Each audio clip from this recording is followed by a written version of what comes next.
Otep à tous, bien-aimés frères et sœurs. Hier, nous avons parlé de Mombasa. La localité de Mombasa, il y a eu de violents combats et les FARDC ont pris cette localité avec probablement les Wazalendo.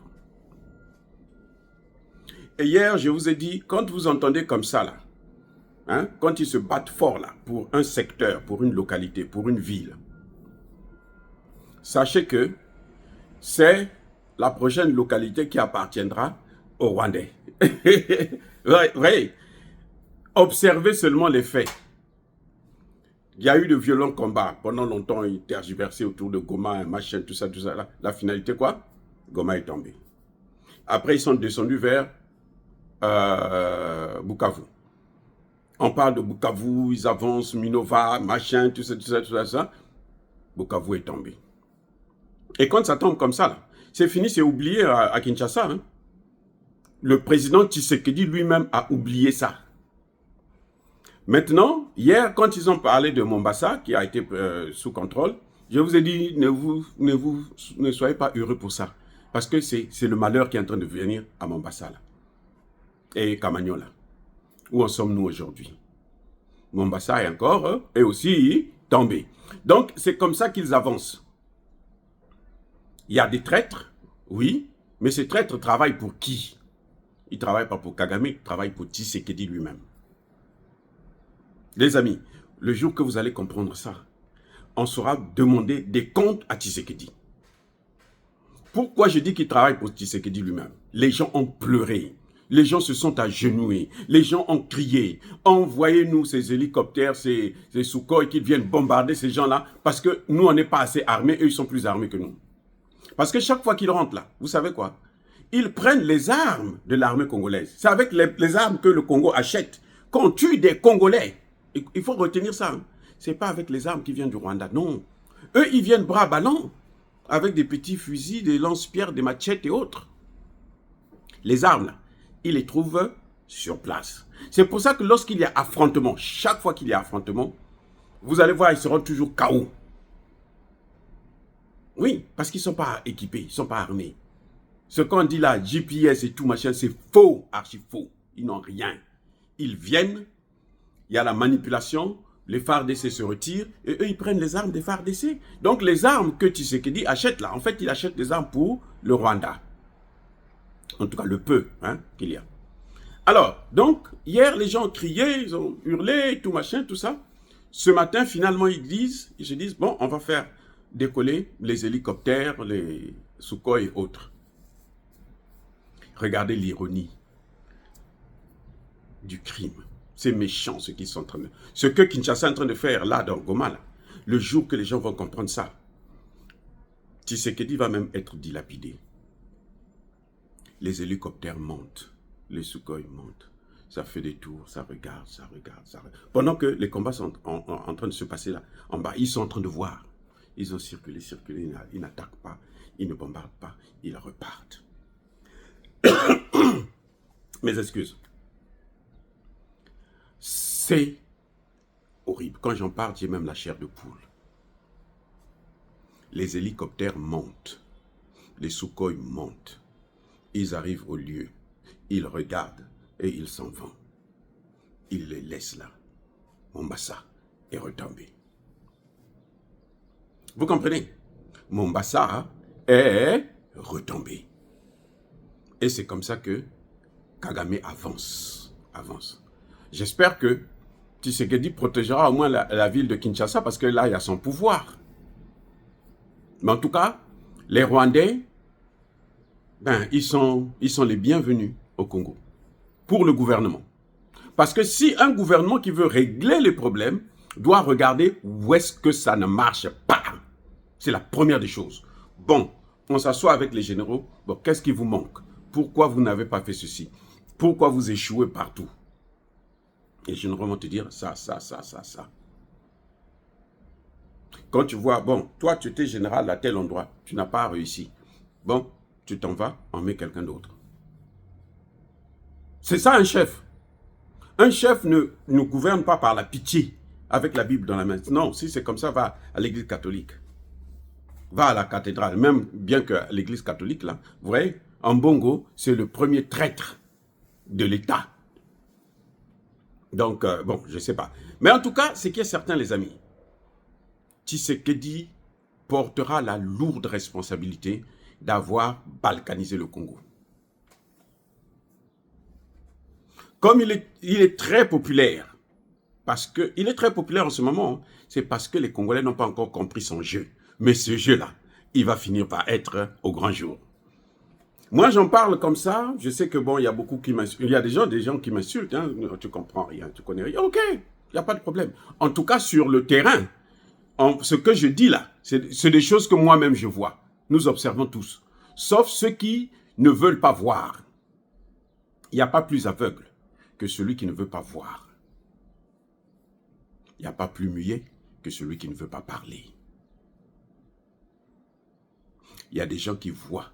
Mais comme ils sont des fanatiques, c'est ça la différence entre fanatiques et chercheurs.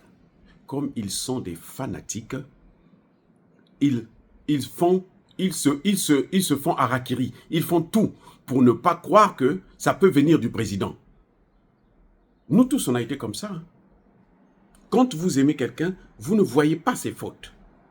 C'est lorsque ça commence à vous ranger tout le corps que vous vous rendez compte, mais parfois c'est trop tard. Et c'est ça le danger que nous sommes en train de courir. Quand on va se réveiller que non, mais oh, le problème c'est Tshisekedi, ce sera trop tard. Prenons le cas de, comment on appelle ça? Ivoura.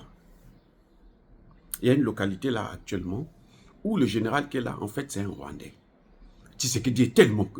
Ils se sentent tellement bien avec les Rwandais qu'ils les nomment partout. Vous voyez? Et où? Pas dans d'autres provinces, seulement dans le Kivu là. Ils sont toujours dans le Kivu.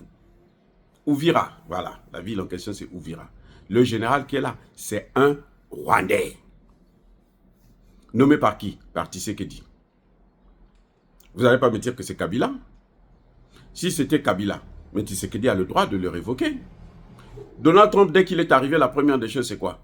Tous les décrets que Biden avait signés là, il les a tous annulés. C'est son droit, c'est son pouvoir. Donc actuellement, à Uvira là, ce qui se passe, c'est que les Wazalendo s'affrontent maintenant avec ces gens-là. Parce que le général lui-même, il a dit, moi je suis un Rwandais. Il a dit, moi je suis Rwandais. Non, mais non, les gens lui font la guerre. Mais c'est normal. Tant que les choses ne vont pas venir de Kinshasa, les ordres ne vont pas, les bonnes décisions ne vont pas venir de Kinshasa, les gens vont se battre entre eux. Les amis, ça, la responsabilité du président de la République est là. Comment pouvez-vous expliquer que tous ceux qui sont contre l'Occident ne veulent pas travailler avec Tshisekedi? Comment? Il y a un problème. Tous les présidents africains qui ne sont pas avec l'Occident, ils regardent Tshisekedi et disent va te débrouiller seul. Tous les chefs d'État. Le dernier, c'est le Burundais. Le Burundais était motivé d'une manière, mais alors, au haut niveau. Il a pris la moitié de son armée et l'a envoyé au Congo. Ce sont les Congolais qui le trahissent. Et la nouvelle vient de Tshisekedi lui-même. Il a appelé Tshisekedi, il dit, regarde ce que les gens font, regarde. Tshisekedi ne prend pas la décision. Tshisekedi revient, il est là, il est toujours entouré. Oh, tu sais, ça, il y a une réunion. Non, on est en train de réunion du Conseil de sécurité. Et on s'est réunis. On n'a jamais vu de communiqué. On n'a jamais su de quoi ils ont parlé. On n'a jamais su. Il n'y a pas de stratégie. Ça veut dire que Tshisekedi lui-même ne veut pas régler le problème. Les amis, c'est triste. J'ai envie de pleurer quand je vous parle de ça.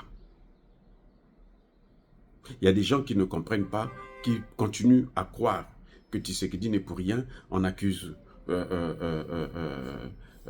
le monde, les autres présidents africains. Là, il est allé en Angola. Même, vous savez que l'Angola était prête à envoyer des soldats. L'Angola était prête. Mais là, ce n'est plus à l'ordre du jour. En Afrique du Sud, ce n'est plus à l'ordre du jour. Au Tchad, ce n'est plus à l'ordre du jour. Le Tchad voulait envoyer 6 000. Ce n'est plus à l'ordre du jour. Comment vous pensez que tous ces présidents-là, ils sont mauvais? Celui qui est bien, c'est seulement Tshisekedi. Et puis tout le monde le fuit. Les gens ont peur de lui. Parce qu'ils savent que lui, il est en train de les exposer. Parce que quand tout pays qui vient pour aider le Congo, il se met à dos l'Occident. Vous avez vu l'Afrique du Sud, comment les Américains ont vu. Les Américains, ce n'est pas les Blancs qui vivent là-bas, ils sont bien. Ce sont eux qui tiennent l'économie de l'Afrique du Sud. Donc, ils n'ont pas de problème. Les Américains, leur problème, c'était empêcher Ramaphosa de venir. Donc, c'est chaque fois qu'un président veut aider le Congo, il se met à dos l'Occident. Donc, les gens disent que, oh, écoute, nous, on ne peut pas combattre cet Occident-là. Ils sont plus forts que nous. Ce qu'on te demande, va voir les Russes. La solution est là. Ils ne veulent pas. On est là. On ne fait que tourner. Et entre-temps, les Congolais sont en train d'être massacrés. Les Congolais sont en train d'être massacrés, les amis. Les Congolais sont en train d'être massacrés. Et on passe tout son temps à accuser les autres chefs d'État. Vous avez vu sur tout un continent, 54 chefs d'État, 2 ou 3 qui sont avec Kagame. Tout le reste là, ils sont ni avec Tshisekedi ni avec Kagame, ils les regardent. Débrouillez-vous là-bas. Vous avez déjà vu ça? Vous croyez que les Africains sont bêtes? Non. Les Africains, le problème c'est Tshisekedi. On dit à Tshisekedi, va chez les Russes, ce sont eux qui peuvent se battre contre les Occidentaux. Nous, on ne peut pas, on ne va pas gaspiller nos pays. Pour toi, en plus ton armée, si l'armée encore faisait son travail, il n'y aurait pas de problème. Vous avez vu comment les gens sont partis au Mali. Mais l'armée ne fait pas son travail.